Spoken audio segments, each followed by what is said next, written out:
Good morning, everyone. Welcome to the Blindsided session. Blindsided, a green tea. By the end of the session, you will have experienced one of the most unique green teas in China. In addition, you'll understand why this tea is called a green tea, even though if it were left to me, I would say it's more of a hybrid model, but you'll understand as we go through this. So let's get into this because you'll undoubtedly have a lot of questions along the way. For those of you who just got up and are in front of this camera this morning, I did send you something about 20 minutes ago. And we're going to talk about that because it's the 24 solar term calendar. And this is a lunar solar calendar that's used in many agrarian societies, including in China. And so the Chinese farmers measure their behavior against this calendar. And I'll talk specifically about that as we get into this session. Blindsided. This comes from Anhui Province. And the origin of this isn't completely clear. In other words, I can't point to a date, 1650, 1644. Can't do it. Nobody knows very, very precisely who or how this process got started. However, there is enough information to make reasonable guesses that it either occurred at the end of the Ming Dynasty or more likely, probably into the Qing Dynasty. So let's get some numbers around all of this so that you understand what I just said. The end of the Ming Dynasty, what I'm really referring to is somewhere between 1600 and 1700, this arose as a modality for making tea. Where did it arise? This is really important because as we've discussed over all of these sessions, each region has specific characteristics. And so when you think of Anhui, you think of the fabulous green teas that come from there, but you also think of Chima Needle, which is this very famous red tea. You think of all the Chima Needle family teas, Starburst, Vortex, number of these teas that come from that area. They're just fabulous teas. And Anhui, you also think from a green tea perspective, Premier's Choice. You think of Wong's Creation. Lots and lots of Yellow Mountain Reserve. Lots of very famous teas come from Anhui Province. You also know that in the history of Anhui, prior to or just during the start of World War II, they moved the processing facility from Anhui to other parts of China because the Japanese were entering that part of China. So this comes from Anhui. Where is it close to? It's 40 miles away from Chimeng County. So it's not far from Chimeng County. And why am I trying to position you? I'm trying to position you to think about all the influences from around this area. And I'll actually step back in history in a minute and talk even more deeply about those influences. So it's only about 10 miles away from where Premier's Choice is done.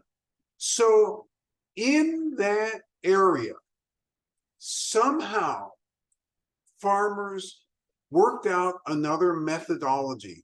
And when you hear this methodology, you will, just as I did in the very beginning, be thinking to yourself, who in the world thought of a 6-month process for tea. I mean, that's a long time. And in fact,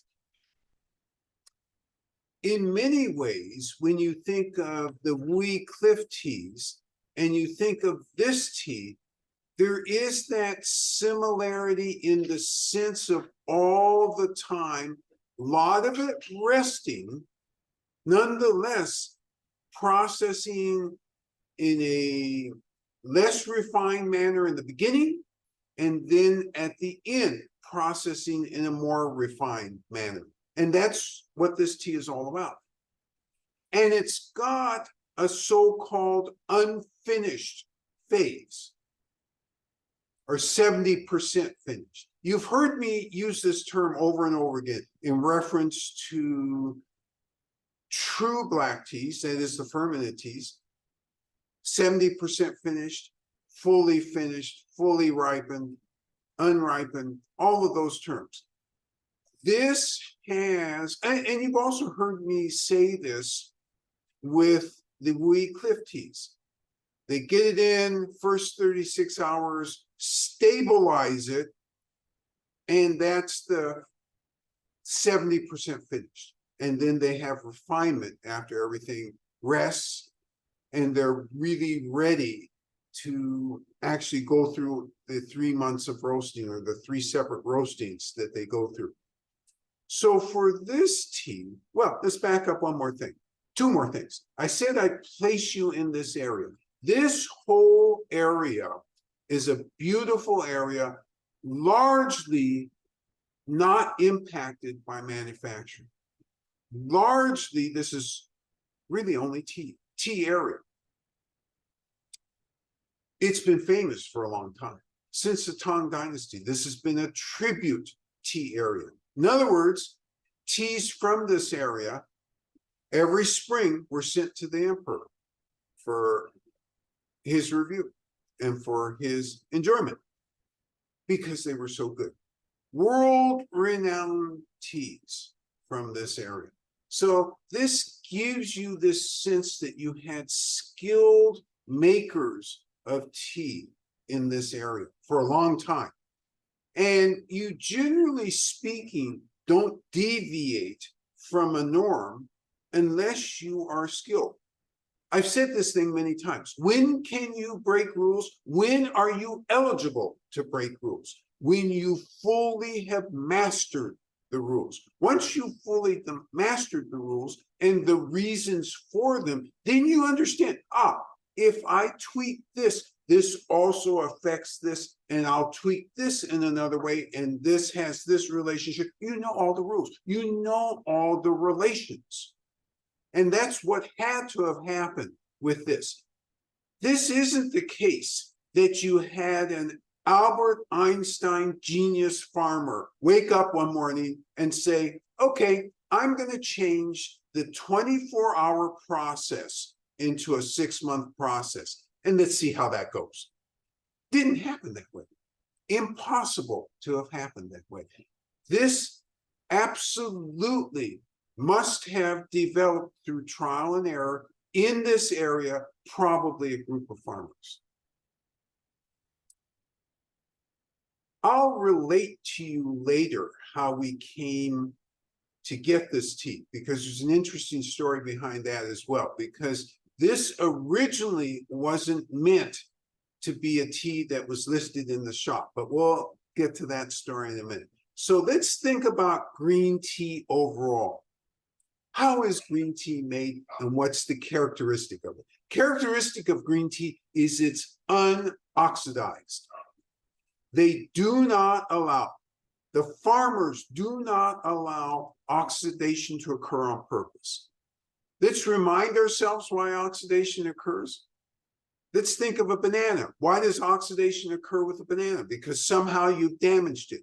You bruised it, you peeled it, you've exposed it to the air. Same with a tea leaf. You've damaged it, an insect's taken a bite out of it. Somehow, something has occurred to the format of the leaf, which changes that format, which damages that format, and therefore allows oxygen to interact with enzymes in the tea leaf to change the nature of the flavor. Green tea, we don't want that damage.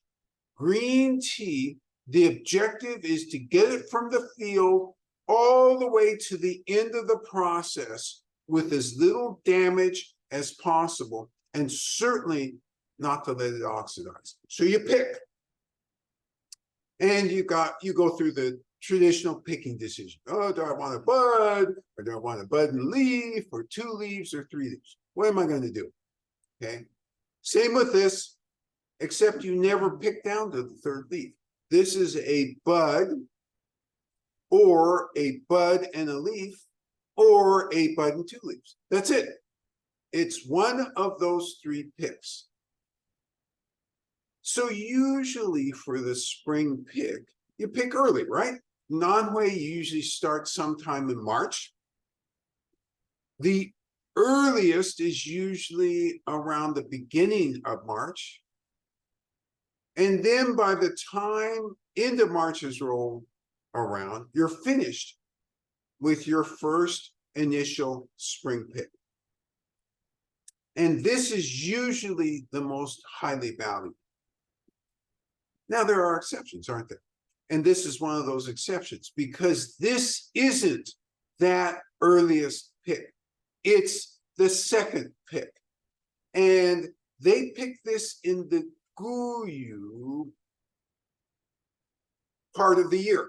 Now, I sent you a solar, or the 24 solar term calendar.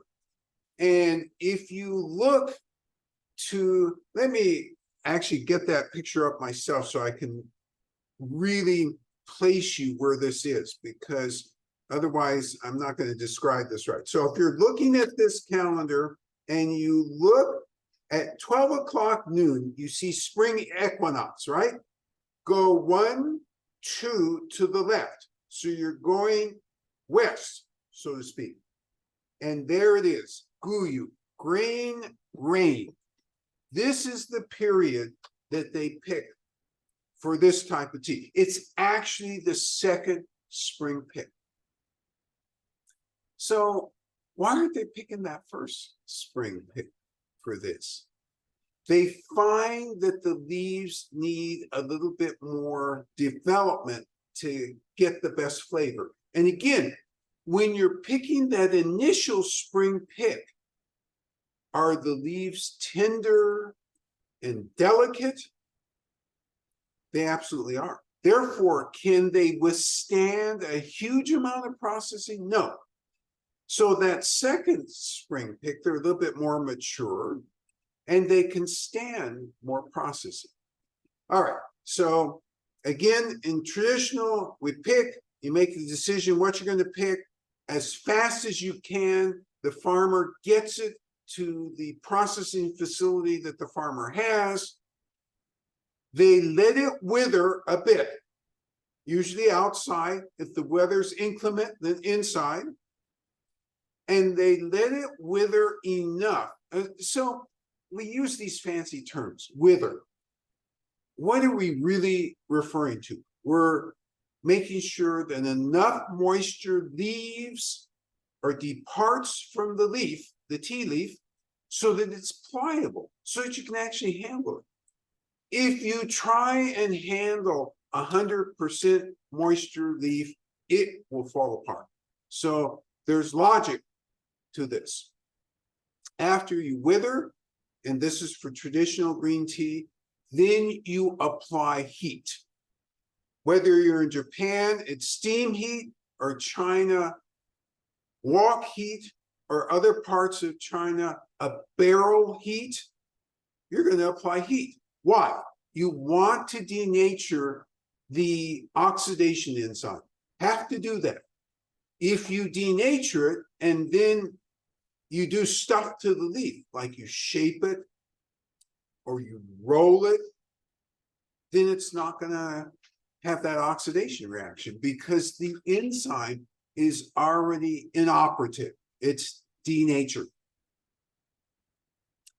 And usually it's at a very high temperature. So think 300 to 400 degrees.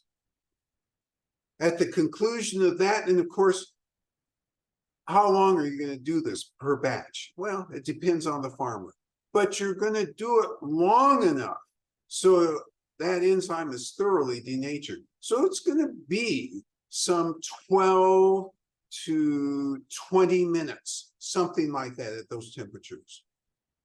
After you denature, and after you have fried or steamed, it doesn't matter which methodology you use or in the barrel, you take it out and you have two choices.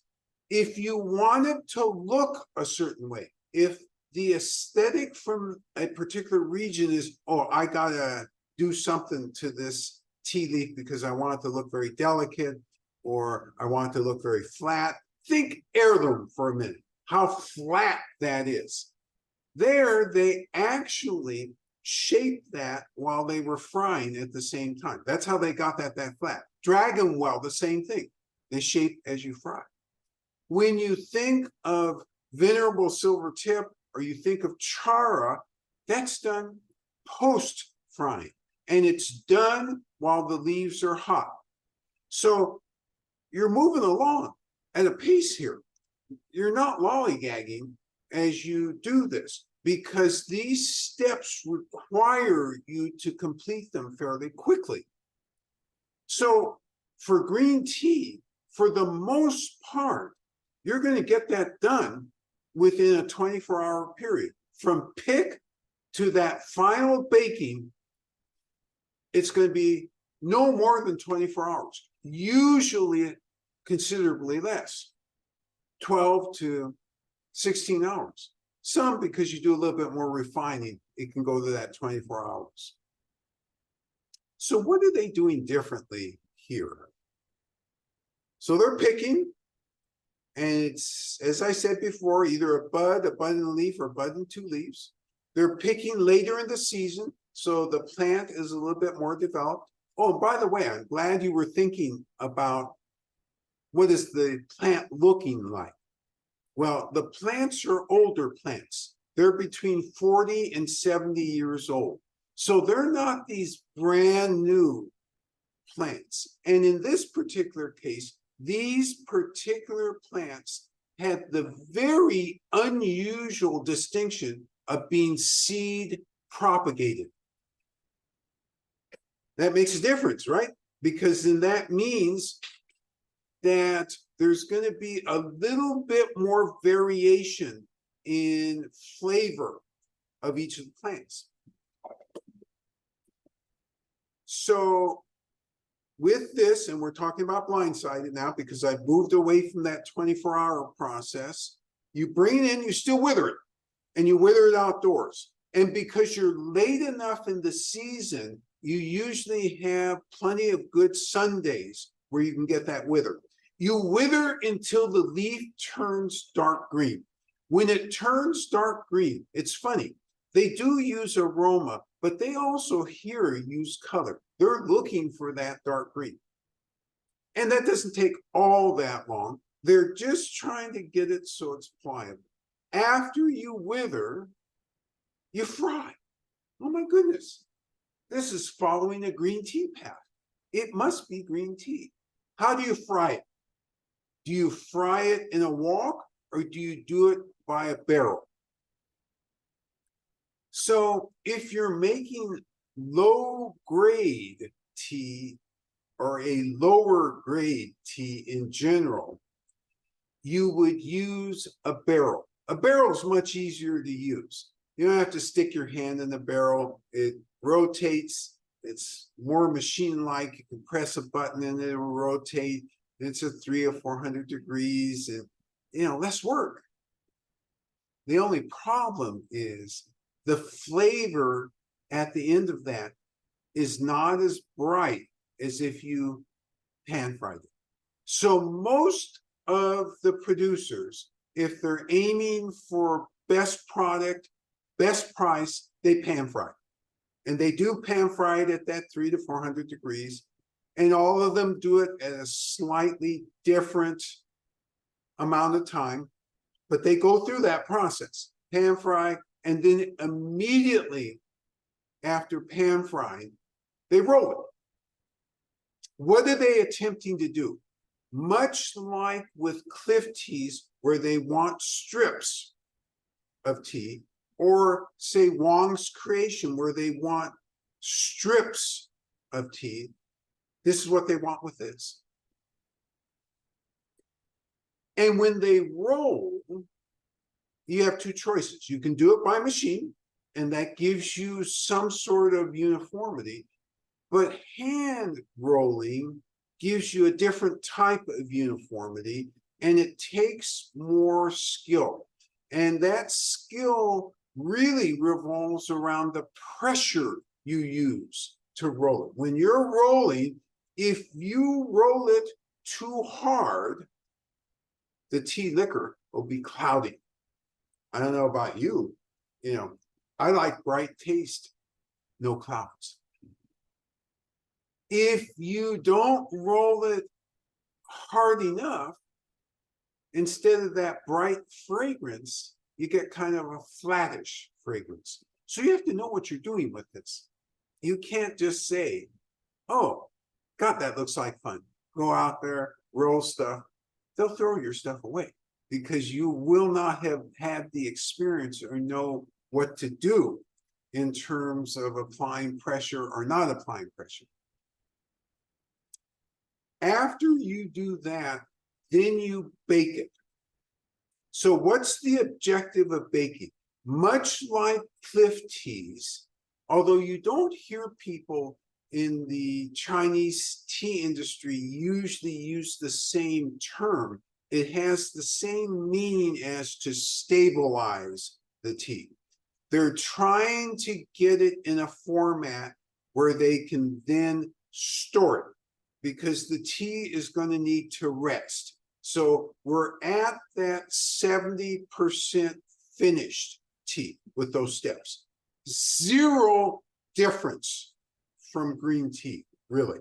And that's why at the end of the day, even though they have a refining process, which I'm going to go through with you, and that refining process will look like something else to you, it still is considered green tea. Now, before we get to that refining process, let me talk a little bit more about how this tea came to exist. Now, I told you we don't know exactly how it started, but we know approximately when it started. And we know that locally in Anhui, this became a popular tea. Why? It became popular among peasants because it was viewed as a tea that had specific health benefits.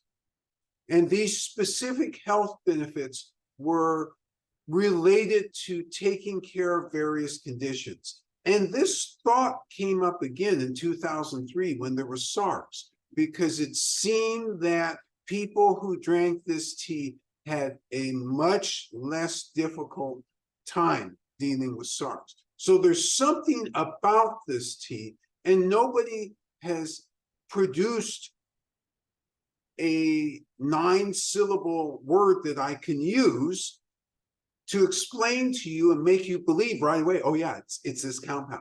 We don't know. They don't know. So no, any studies on it then? Very few studies. There have been some, but nothing conclusive. And I'll get to why that is.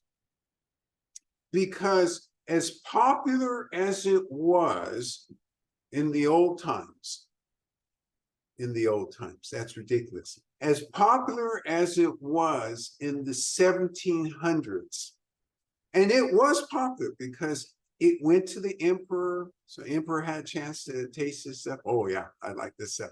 Stuff is good. And was it exported? No, it really wasn't exported. And in fact, in the beginning, was it being enjoyed outside of Anhui? Not really, not really. It was only in later years. So later years, sometime in the 1800s, it started to spread south. And as it spread south, it was almost like a cult favorite in various regions. So in Canton Province, it became a big favorite. And it actually did get exported to Macau. So at that time, the Portuguese controlled Macau. So we can say it was exported, even though that really was always a Chinese territory. But was it really exported to Europe and America? And the answer is no. We really didn't have access to this. So why am I spending so much time on this part? Because we have to look at what happened in World War II. Remember, here in America, World War II started officially in 1941. When did World War II really start in China? It really started in 1931, because that's when the Japanese invaded Northeast China. And they moved and consolidated Northeast China for 7 years before they decided, hey, you know what? This place is consolidated. Let's go south. And so the Chinese were dealing with the effects of Japan since the early 1930s. So as Japan decided to go south, what happened to the production, which was already thin, of this tea? It became thinner. In fact, we can say it stopped. And in a minute, as I go through the refinement process, you'll understand why it stopped. Because too hard to control this whole process, a 6-month process. If you're doing stuff in a day and you're deep in the mountains, yeah, you can get out a crop, store it, and disappear, right? And hide out. You can't do that with this because you got to store. And you got to store for 6 months or 3 months. So that's a little hard to do. So the production of this stopped. So the natural question that would follow would be, okay, it stopped. China leaves, or World War II concludes. Communists come to power in 1949. Things are stabilized. Does the production of this resume? And the answer is no, it does not. This was such a small crop production that when the Chinese consolidated power, they had lots of things to deal with. And getting a small crop production like this up and going wasn't on their triage list.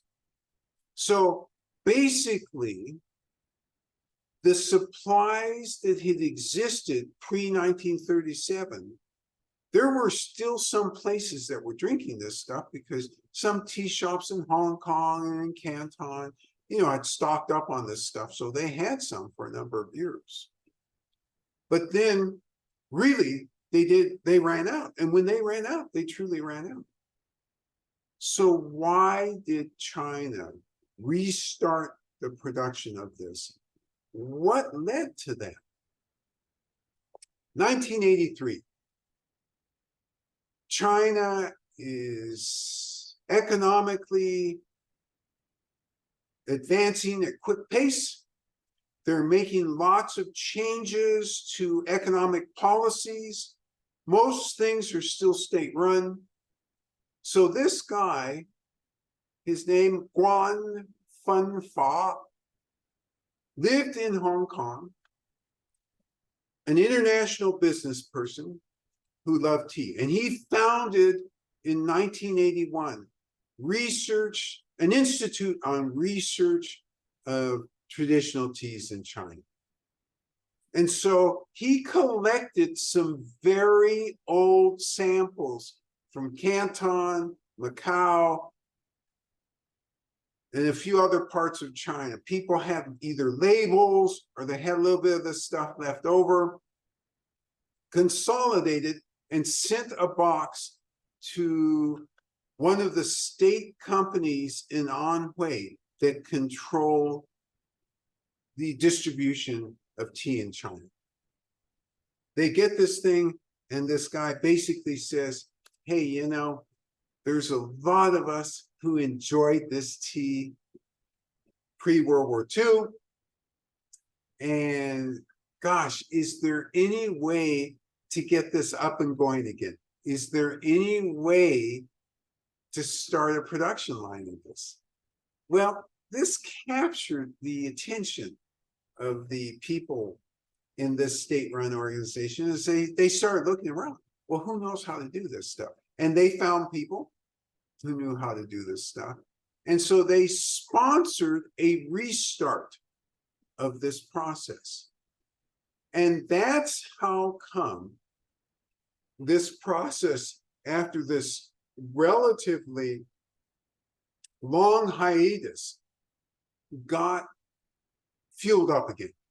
And Anhui, we know that Anhui has all these unusual processes. Premier's Choice, a very unusual process. Wang's Creation, a very unusual process. And by that time, the Academy of Sciences of China was already on it in terms of thinking about how do we, for posterity, record these situations and really understand these processes. And are there people alive who can get these up and going again? And so this is how this came to be up and going again.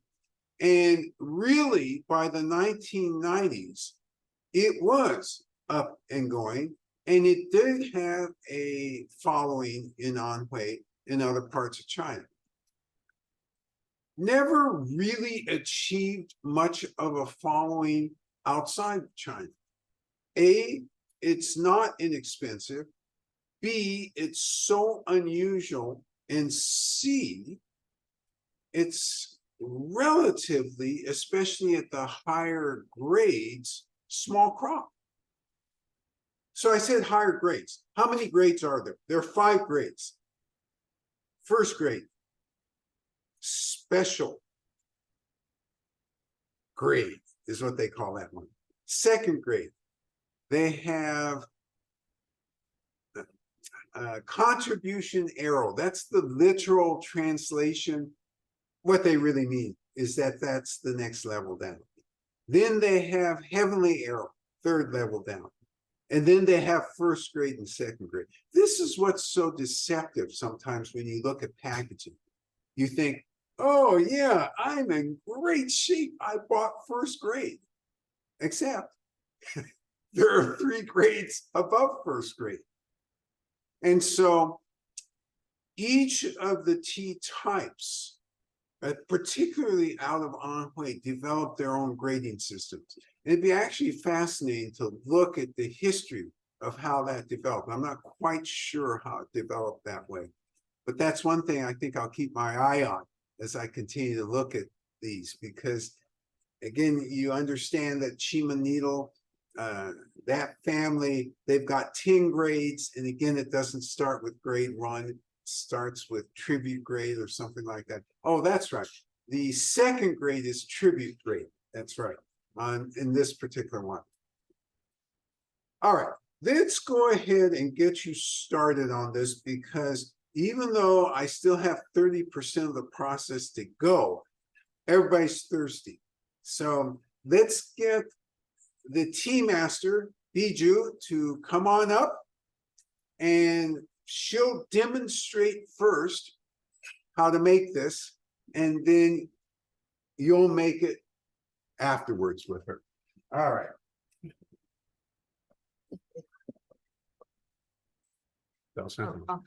Yeah.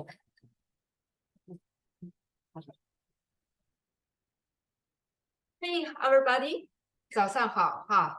Good morning. We do Blindsided. It's called green tea. So also okay, today easy for me. It's 3, okay? But the tea leaves, that's unusual, it's different. So I pick up from the. So she's gonna tell you how this comes to us. She's gonna describe that. This It is comes to live us in a oak. basket. Yes. We also put a tree. Bamboo Great. basket? Yes, It has bamboo to- basket. Here you go. Yeah, the basket. And this bamboo basket, by the way, that's the last stage. These are all handmade. And they have 2 steps to them. One is to make the basket, and then the other is to actually line the basket with a specific varietal of bamboo.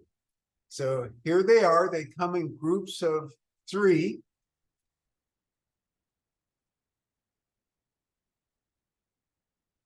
And while she's getting that packed away for you, I'm gonna have a small digression here and talk about how we ended up with this. Because this wasn't originally meant for us to have this in this quantity. So the tea elite one year there were 1,000 of these baskets made at this grade, and it was made specifically for the tea elite. You get a sense of what this basket is and what tool you might use. You can use something that looks like an ice pick, or you can use a knife to separate the leaves inside. How many ounces are in a basket? How many grams? Grammars 好像是200，将近200。 About 200 grams per basket. Yeah. When you pick up loose leaf, but I learned in the factory in China, they teach you, so this needle, first step I put it here. 你告诉这是砖头，这是 Yeah, So so you loosen put it? it in the hole Yeah. there to loosen up the top layer of leaves. yeah. And when they pack this, the principle is to around the edges to be tight, but interior to be a little loose. And so that's why that works so well. One of the participants comments on how pretty it is. It is pretty. Is that also bamboo that you're pulling back from the top? Yes, it is. So, Could you bring it a it's little usu- closer to the camera? Sure. Coming out, coming. I'm coming. Okay.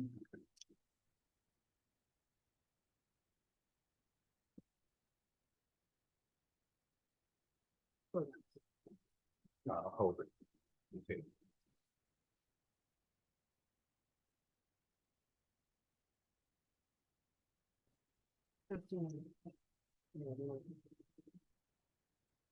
You see, Thank you. So this is all sewn together by ladies. It's usually ladies who've been doing this for a long time. And the basket itself is put together by elderly gentlemen. One of the participants says, I have some bamboo flakes in my tea sample. Should we try to remove them? No, Or is it's fine, so it's fine to leave the bamboo fine to to leave- steep not, with the tea leaves? yes, Yeah. not only fine, in China, actually, they'll take these leaves and after the first steeping, actually pluck one off and put it in as part of the flavor enhancer. perfect.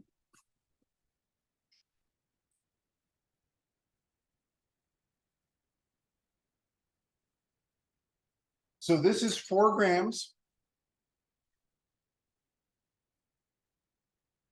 Need you one bale. Okay.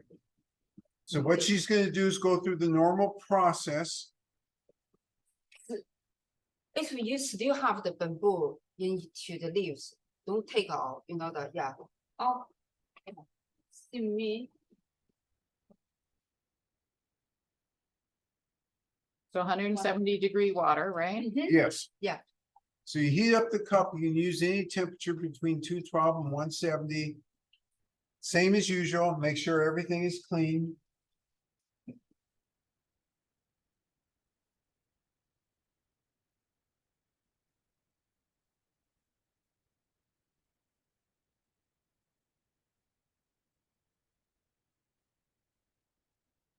No need to be in a hurry.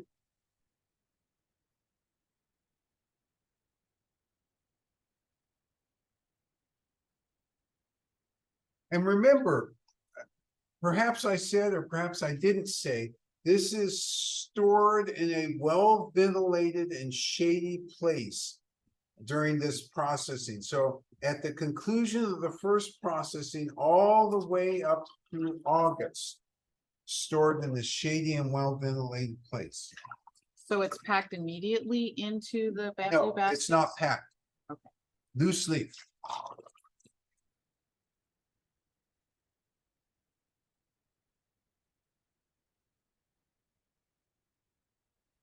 这个就是在中国的没有散卖，就是都是把这个一种一种。 Oh, good point. Yeah, 因为它 So 这个 it's 离开 not sold loose leaf in China, particularly at this rate.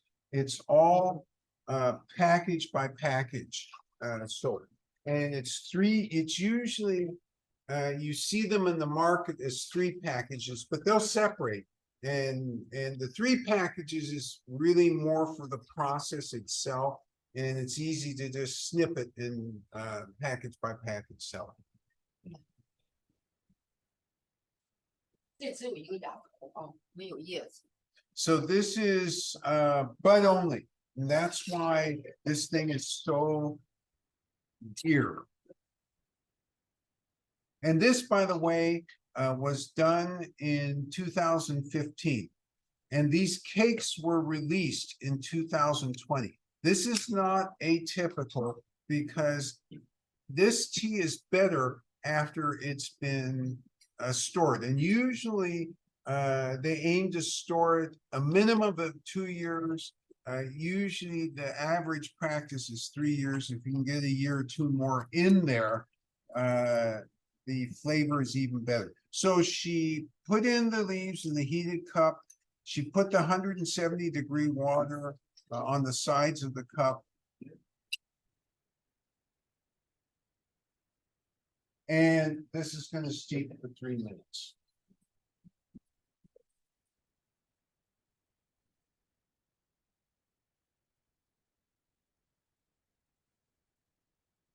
You make sure the recipient cup is heated. All right, let's get out that picture of the 24 solar again, because I want to show you something. So I have mine out. And remember, we went to the left or to the west to go over to Guyu. And so at the end of Guyu, which is the next one to the left, it's Li Xia. That's the so-called beginning of summer, May 5th. All the way, keep going in that direction. That's counterclockwise. Go all the way, let's see, 9, go to 7 o'clock. The blue thing at 7 o'clock, which says beginning of autumn, Li Qiu, and that's August 7th and 9th. So from the beginning of autumn all the way to go to about 6:15, White Dew by Lu.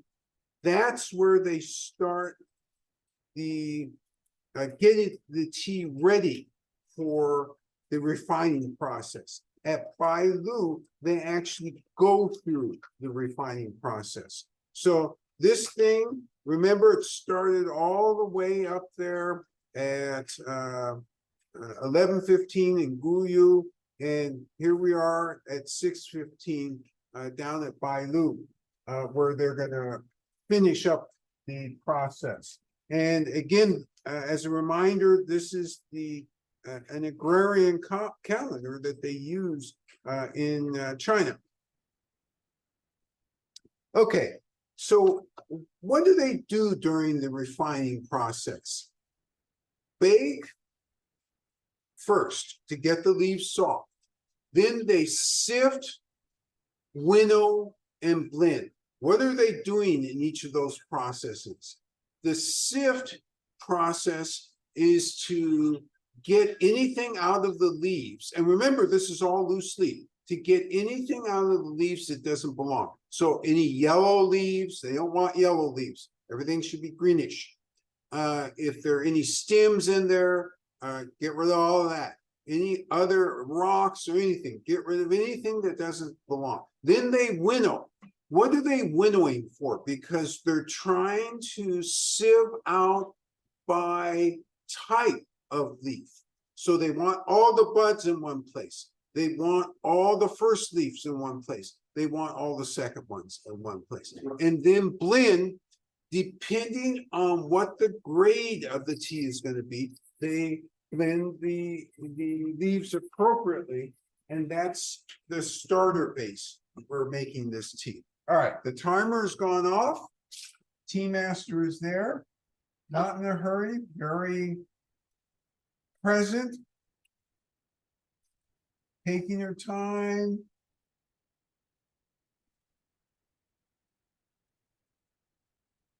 Separating the tea leaves from the tea liquor.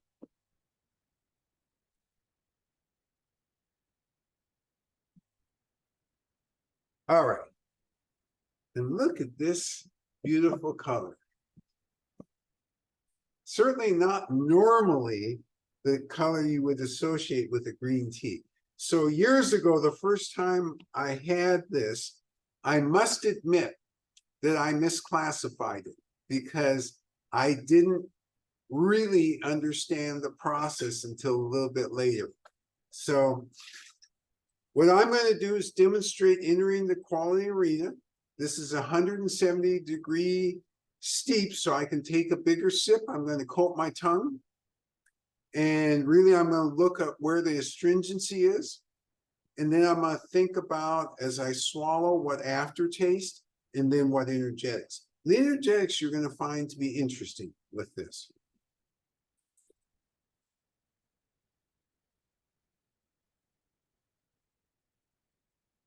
Now, okay, I get where this is reacting on the tongue. I'm getting the swallow, after swallow feeling. I even get a little bit of these energetics. I'm going to take a second one and focus on aroma and flavor. So I caution all of you. It's easy to jump to a conclusion with this. Don't do that, because there's a lot going on with this. Let's see what a lot going on looks like.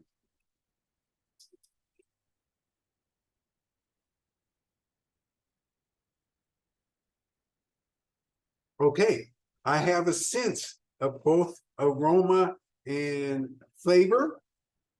It's your turn to brew.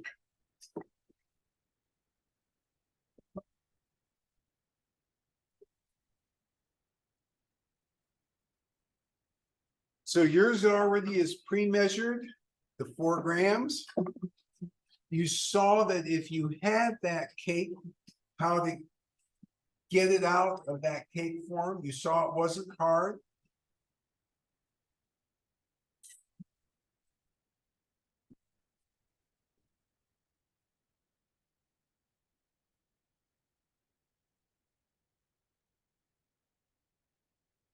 And you're heating the cups, making sure they're absolutely clean as well.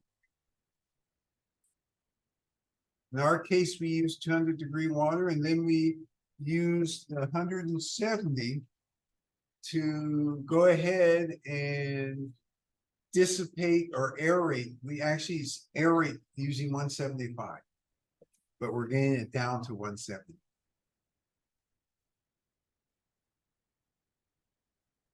Not in a hurry.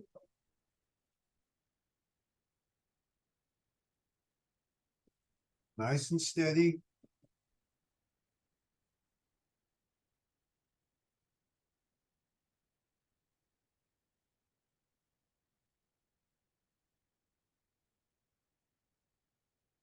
All right, And you get your bag number 1 marked blindsided. Set your timer for 3 minutes.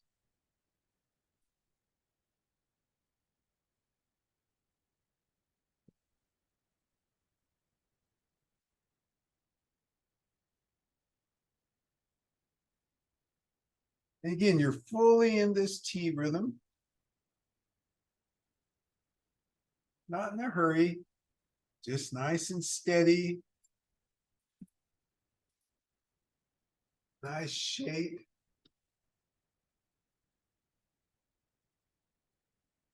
You add the water.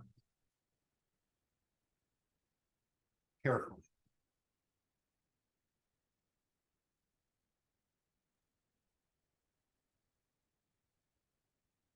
Okay, you set the 3 minutes.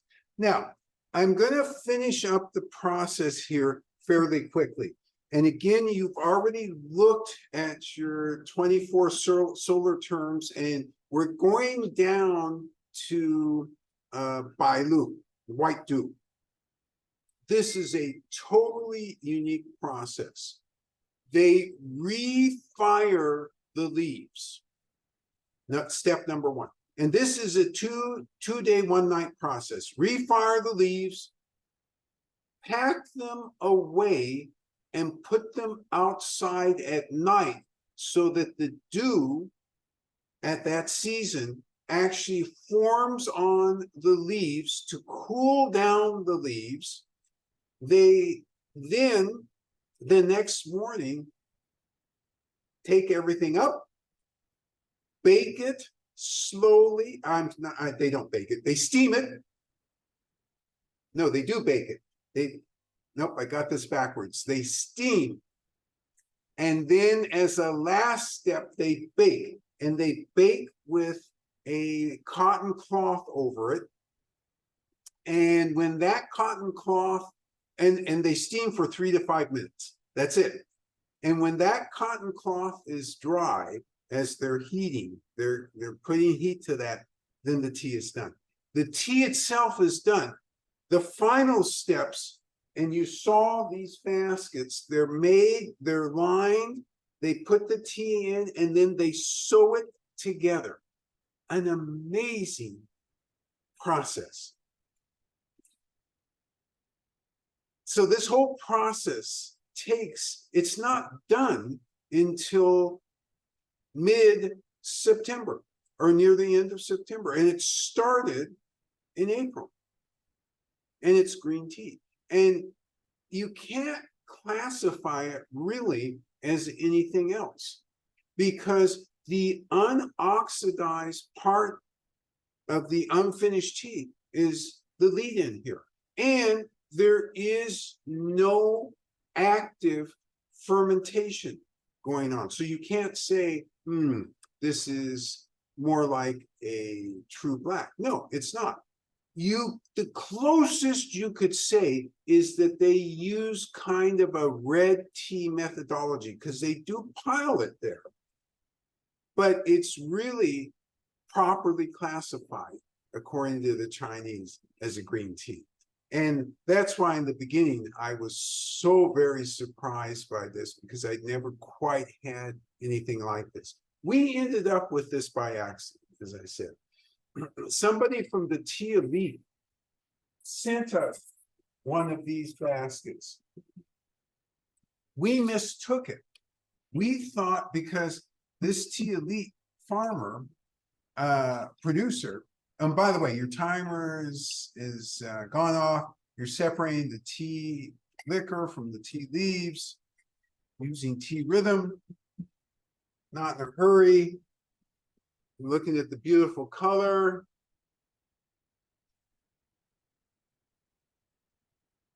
Sensing the aroma, looking at these leaves.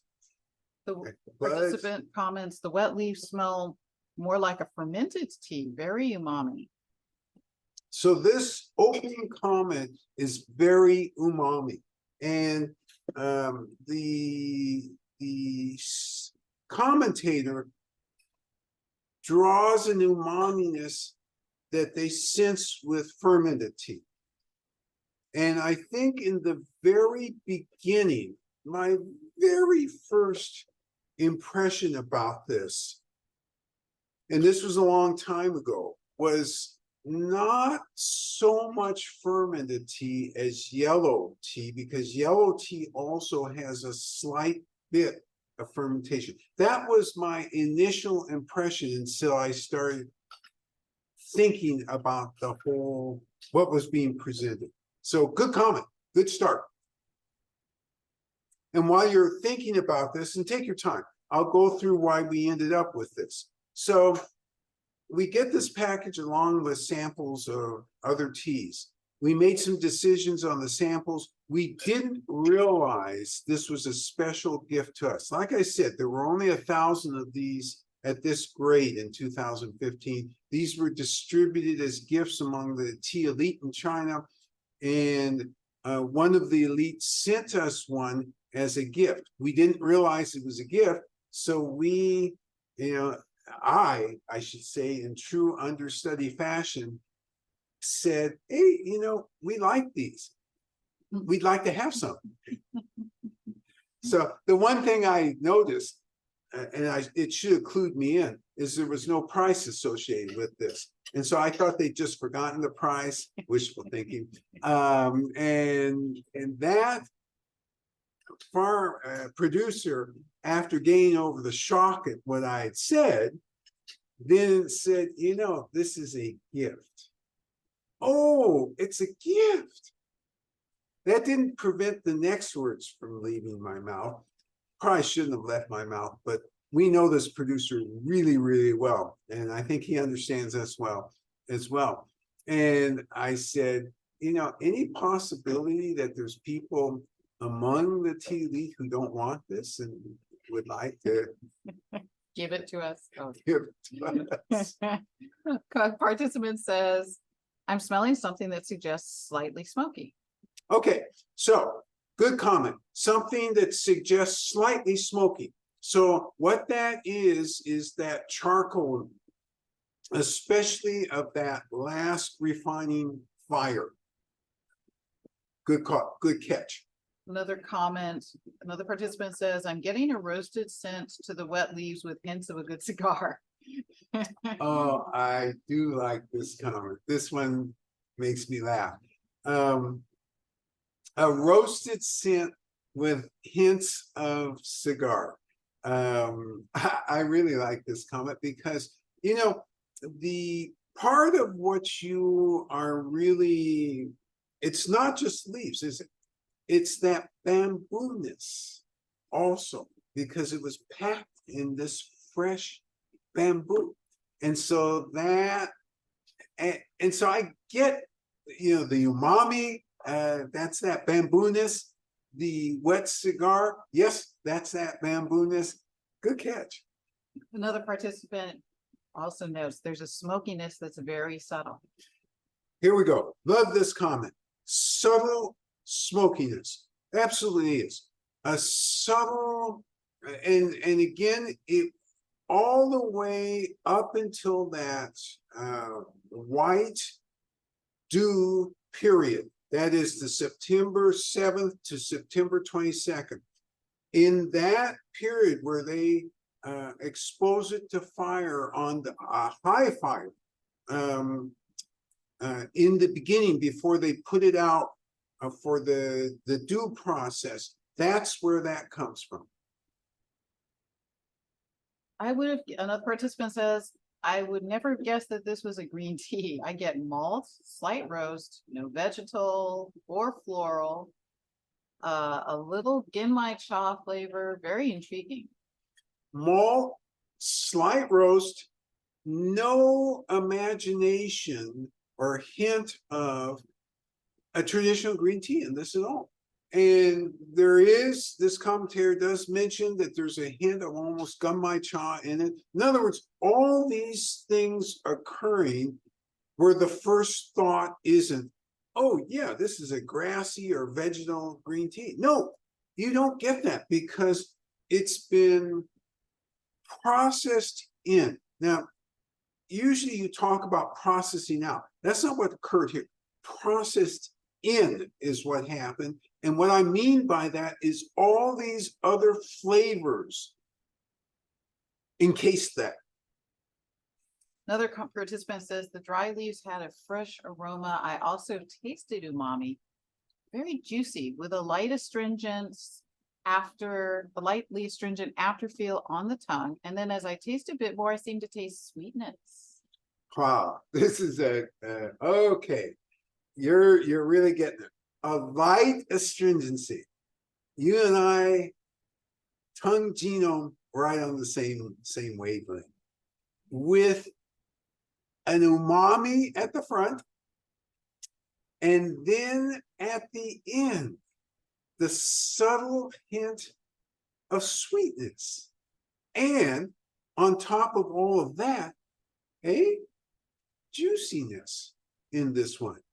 So all these flavors that when you have single note green teas can occur as a single note, all combined in this vastly complicated and interesting green tea. And hence, one of you is going to ask me, why did you name it this way? This is the exact reason, because drinking this, it's like, I don't believe this. How does this happen this way? Yes. Another participant says, this does not smell like any green tea I've had. I can see why its scent might be like a raw black or a yellow tea. There are some complex parts that I'm having difficulty describing. I can see it has a sense of tobacco and cigar to it. So this commentator can see that sense of tobacco, cigar to it. It doesn't seem like a green tea. Commentator notes that there is more likeness to a raw black or yellow. And so again, it's all of these elements. And okay, so let's back up a minute, because this is exactly what we wanted to talk about this morning, because even in China, there is some confusion, except among regular drinkers of this. If you don't know the process that I just described about this tea, it's very easy to imagine some other process. This is, but we see that opening process is all about denaturing that enzyme. And over time, so here's the other thing you're tasting. So one of the reasons I gave you the years associated with this is that as things age, there is also a slight age oxidation that occurs. So anything that you're picking up which makes you think, God, this just isn't like that really fresh chara, which just seems right off the fields. Well, though it is right off the fields, chara is right off the fields and to you instantly. This has had an 8-year journey to get to you. And in addition to that journey, just the journey of those first 6 months was so unique and so complicated and requires a hand at each step who really knows what they're doing. Remember, at the beginning of this, I said, you're not going to believe not only how complicated it is, but how in the world did this develop like this? I mean, who could have thought, okay, let's let this rest for 3 months. Oh, and let's wait until the white dew that time and, get that high fire and then put it out in the dew. Oh, and by the way, after we put it out in the dew, let's go ahead and put a little fire underneath it and cover it and get that dew flavor baked into there. All of these things, from my perspective, require incredible imagination. They require somebody who was so immersed, or some bodies who were so immersed in how to do tea that they could look and imagine, well, if we take this step, this will have this consequence, and this consequence will add that type of a flavor or that type of a consistency. Amazing, just truly amazing. Yes. Another participant says, I'm in love. I prefer oolong most of the time. Now I have found the perfect green. The bamboo imparts a subtle, sweet, and mature aroma, and that gives the impression of simultaneously a relaxing rainforest and a teapot crackling over a fire. Oh, I love this comment. I really love this comment. Let's see if I can do it justice. This commentator focuses usually on cliff teas, oolong teas, loves the oolong teas, and has talked about all of a sudden this morning having the very surprising feeling of being in love with a green tea. This green tea, with that umami-ness that the bamboo brings, with the feel almost a little bit of raw black in there, with a hint of sweetness. Where does that come from in the midst of all of this? And again, overall, that bamboo kind of controlling what's going on with this. Lovely green tea. Did I capture that correctly? Yes, and as a follow-up, as she's working her way through it, she adds, this is the synthesis and the depth of beauty of making this tea, this is the synthesis and the depth and beauty of making this tea, which has been fully embedded in the energetics and the fully transportive properties of luxurious tea. Love this comment. So let me pull this one apart. This commentator talks about Synesthesia, sorry. The Sorry, Kate, the synesthesia. Okay. My bad. No problem. So what this commentator is talking about is you've got all of these things wrapped up in this incredible, not only taste experience, but aroma experience. It's the full range, and they're all magically wrapped together.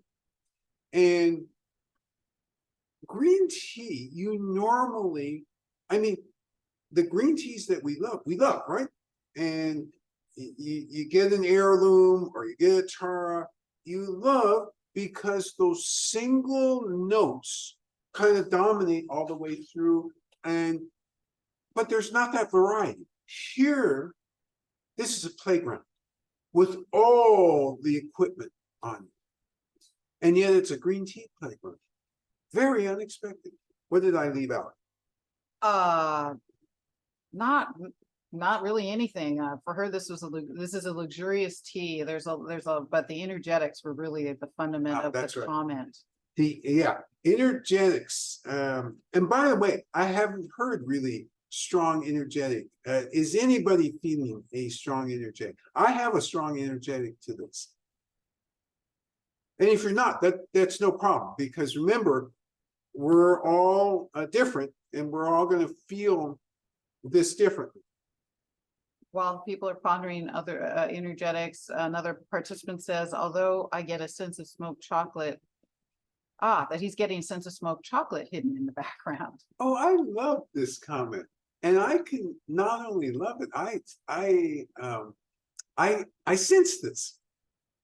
A sense of smoked chocolate. Yes, my imagination tells me that if I smoke chocolate, particularly a darker chocolate, it might come out somewhat similar to this. Love that comment.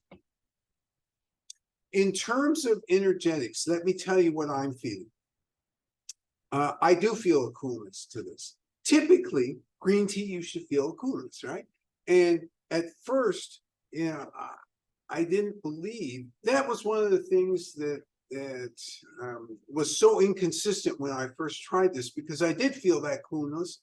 And, my mind was, I was trying to wrap my mind around that because, well, theoretically, this should be a green tea, but again, I opted for yellow, was my initial impression. But the coolness, the cooling nature for me should have given that away. Your eyes aren't the only thing that work when you're thinking about tea. You've got to sense how you're feeling about it. And by the way, in China, this tea was famous as a catalyst for traditional medicines. This was frequently used to kind of redouble the strength of herbal medicines that were prescribed. So there's a bunch of uses of this that you don't quite see as prominently in other types of tea. All right. As usual, I overtalked. Oh, I overtalked a lot. But this one was worth over talking about, I think. Blindsided is such a unique experience. And we wanted so much to share this with you because ordinarily, you're not going to walk in a store. Well, first off, I challenge you in the US to walk into any store that has this. But even if they did, you would, because of price per cup, be afraid, except here at Sophie's, where you know not to be afraid. Oh my God, that much for a cup of this? Wow. You'd be afraid to go down that road. But now that you've gone down that road, you see why this is the way it is. Couple more comments. Yeah. Participant says, I typically have a strong aversion to smoky anything, but this is so much more than that. And then another participant says, unique packaging, unique tea, unique flavors. Unique packaging, unique tea, unique flavors. And then the other commentator says a comment that I truly thank you for, because so many people, and again, let's go back to smoky pine. Usually with smoky pine, you love or you hate. There's no in-between grounds. It's rare that you get a smokiness, and this is what this commentator is really referring to, that it blends so well with the tea. If you didn't have that hint of smokiness, it wouldn't be this tea. Thank you for that comment, because that really does characterize the value of that hint of smokiness in this tea. All right. I salute all of you, because my gosh, you took a very complicated tea and you made it seem simple. And in some cases, your evaluations were better than my initial evaluations years ago. You guys are really good.